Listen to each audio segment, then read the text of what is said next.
अस्सलाम वालेकुम जी, डॉक्टर नासिर बात कर रहा हूँ। कैसे हैं आप लोग? Enjoying life to the full? Okay. देखिए, ये हमने इससे पहले 4-5 वीडियोस हम बना चुके हैं।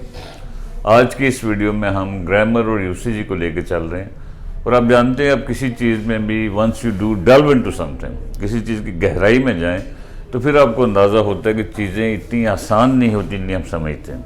और जाहिर है, कोई भी चीज़ ऐसी मुश्किल नहीं होती जितनी हम समझते हैं। ये दोनों सोचें गलत है, ठीक? तो वैसे तो आपको पता है, अंग्रेज़ी में सैकड़ों रूल्स हैं। इंशाल्लाह जब हम तफसील में जाएंगे तो आप खुद देखेंगे। ख़ासतौर पर CSS लेवल पर अगर आपकी ग्रामर थोड़ी ठीक है, वो कैब की बेस बन गई, तो फिर मेरा ख्याल है ना ऐसी राइटिंग में मसला होता, ना ही प्रेसी वाले पेपर में। अब ये इसमें मैंने कुछ 8-10 रूल लिखे हैं। इसके अलावा भी कई रूल्स हैं, हम आहिस्ता आहिस्ता उनको क्लियर करेंगे। लेकिन ये जो हैं बड़े CSS पॉइंट ऑफ व्यू से ख़ास तौर पर बड़े इंपॉर्टेंट हैं। आप देख रहे हैं, पहले को हम कहते हैं सब्जेक्ट वर्ब कंकॉर्ड, ठीक है? सब्जेक्ट कंकॉर्ड का लफ्ज़ी मतलब आप जानते ही होंगे, हम आहंगी, ठीक है? When things are in balance. तो इनको हम एलेबरेट बाद में करेंगे। नीचे लिखा हुआ है सब्जेक्ट प्रोनाउन अग्रीमेंट, इसकी हम वजाहत करेंगे। तीसरा है रूल ऑफ प्रॉक्सिमिटी। प्रॉक्सिमिटी का लफ्ज़ी मतलब होता है कुर्बत, ठीक है? ये वकैब में भी इस तरह के अल्फाज पूछ लिए जाते हैं, तो इसको इंशाल्लाह हम आगे लेके चलेंगे। फिर है वर्बोसिटी। वर्बोसिटी का लफ्ज़ी मतलब है मुश्किल अल्फाज का इस्तेमाल। तो ग्रामर में इससे मुराद क्या है, मैं कहना क्या चाह रहा हूँ, इंशाल्लाह आगे चल के बात करेंगे। फिर है रिडंडेंसी।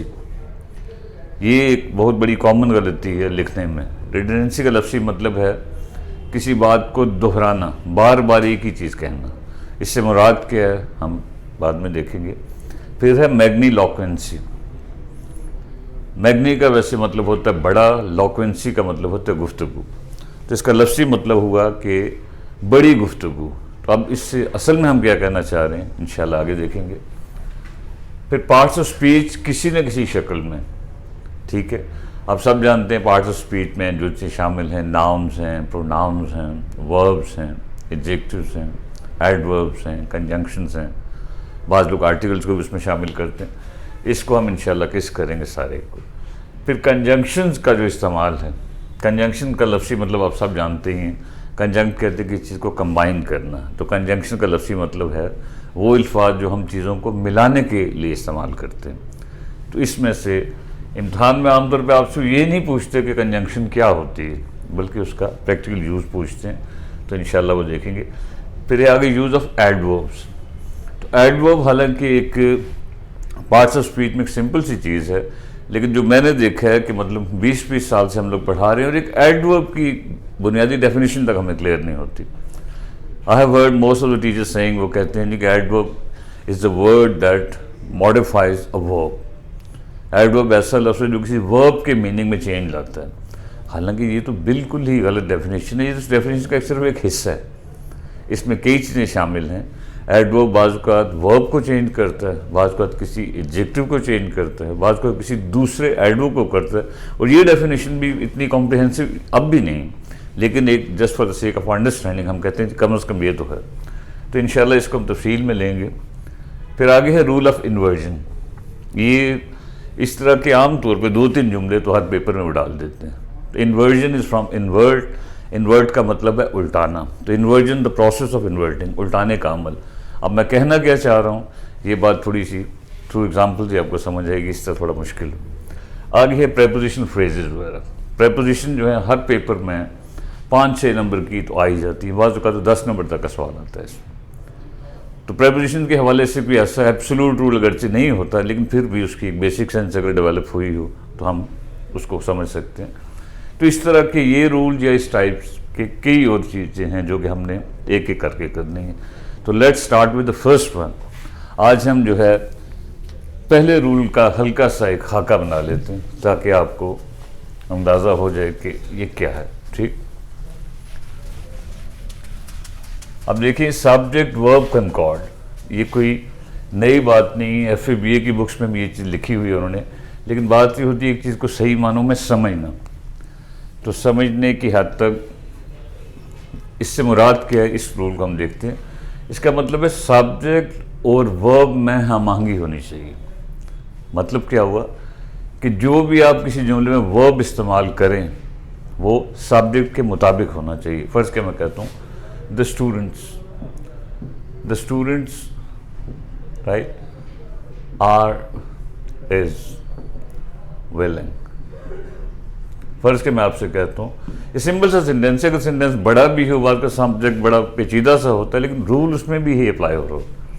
अब देखिए इसमें आपको इतना अंदाजा होगा द स्टूडेंट्स यहाँ पे सब्जेक्ट है, ये जो हैं आर और एस ये वर्ब्स हैं, और कनकॉर्ड से मुराद है कि इस सब्जेक्ट ने इससे मैच करना है। There should be sort of harmony between, चीज़ों में अग्रीमेंट होना चाहिए, मिलते जुलते होने चाहिए।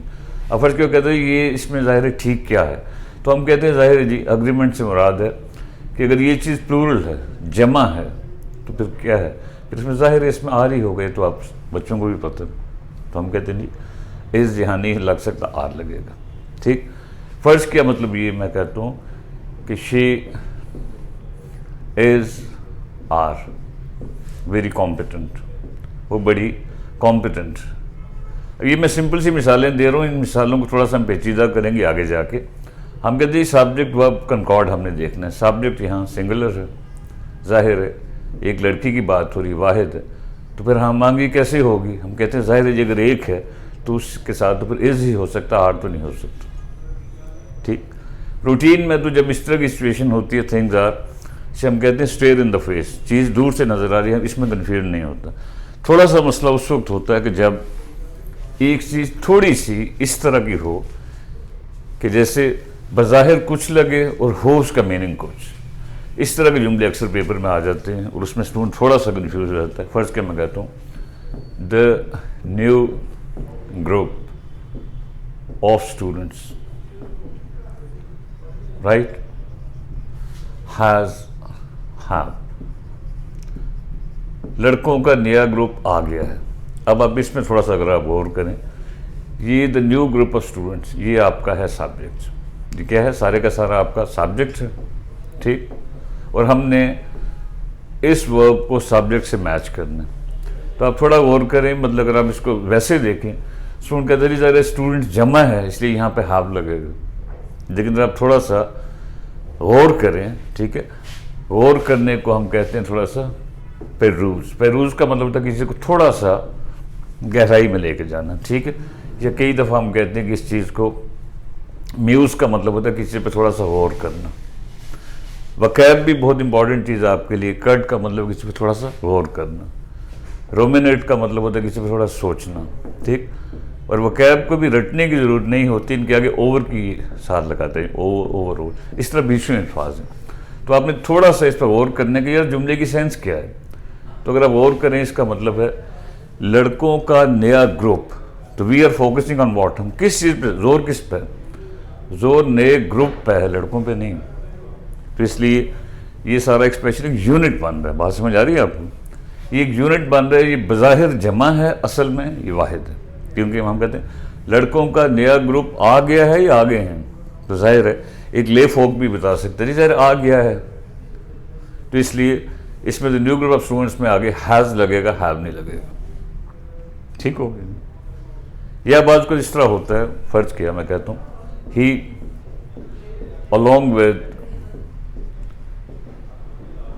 हिज स्टूडेंट्स, वो अपने स्टूडेंट्स के साथ, राइट, हैज़ हैव लेफ्ट, वो अपने स्टूडेंट्स के साथ चला गया। अब इसमें लोग थोड़ा सा कंफ्यूज हो जाती है, इसमें पता नहीं क्या है, इसमें थोड़ी सी बात ज़रा गहरी हो रही है। इसमें सब्जेक्ट आपका सिर्फ ही है, सब्जेक्ट। इसको देख लें, ये जो चीज़ है अलॉन्ग विद हिज स्टूडेंट्स, ये एक फ्रेज है। जैसे मैंने पिछले लेक्चर में कहा कि एक लफ्ज़ों का ऐसा ग्रुप है इसका थोड़ा इनकम्प्लीट मीनिंग है।